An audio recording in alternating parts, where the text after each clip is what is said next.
when we were looking for possible solutions, you look at what else is going on around the nation, and there were 6 states that had sex offender registry, and that was suggested as a good tool for law enforcement.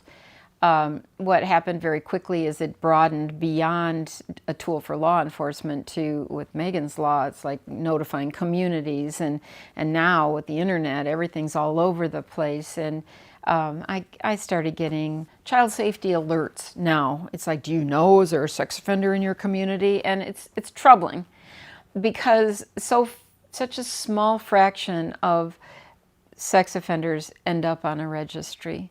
And I can tell you that most of the suspects we've had in Jacob's case would never have been and never were on a registry. So there's a false sense of these are the bad guys, when the reality is most sexual abuse happens within the family or within close relations of people that you know.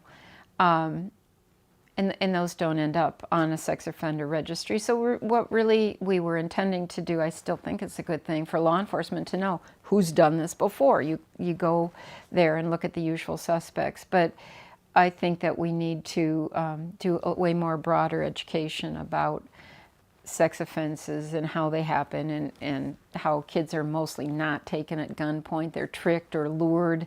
There's just a recent article about sex trafficking and how these kids are manipulated and used.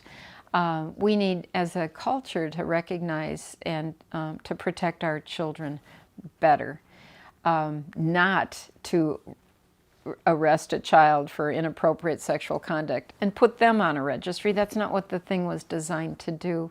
So I think that we really need to take a look at what was passed and how are we using that, and is it effective? I think in many cases the answer is going to be no. It's not working the way that it could.